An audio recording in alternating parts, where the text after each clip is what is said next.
There is more to this story. We are learning more tonight about events that may have led up to Biggs' standoff with those officers. A 23-year-old woman who lived in an apartment below him filed a protective order against Biggs back in March. And tonight, that woman and her roommate are speaking out about a man they claim had underlying issues.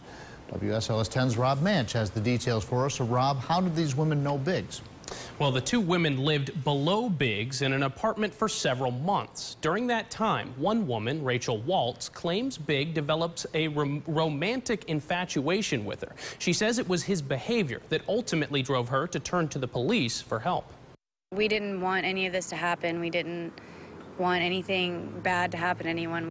Mariah Watts says she and her roommate Rachel Waltz lived below Steve Biggs in this duplex. She says several months ago, his behavior began to concern them. He had a lot of strong feelings towards Rachel, and Rachel obviously didn't feel the same, and we, just didn't really know what to do. So we did the only thing we could, and that was to call the police and let them know what was going on. Waltz chose to file a protective order on March 8th against Biggs. In that document, Waltz claimed Biggs had, quote, always been obsessive towards her and texted her demeaning messages. When I went to court was when I kind of told the judge that I just didn't think he was in the right mental state of mind. Biggs filed a motion 2 days later to have the protective order dissolved, saying the filing, quote, was made to discredit and undermine my standing professionally and in the community. But 3 days later, a judge turned Biggs' motion down. Watts says they stopped hearing from Biggs after that, but decided they would move out of their apartment on March 31st. We just didn't feel safe with what was going on, and like she said, we moved, and after that we kind of just thought that everything was going to stop. Up until last night.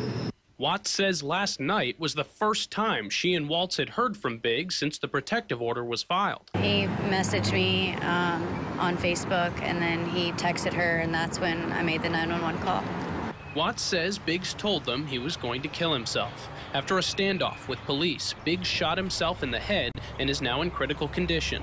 Watts and Waltz say they hope Biggs can make a full recovery. Our thoughts and prayers go out to Steve and his family.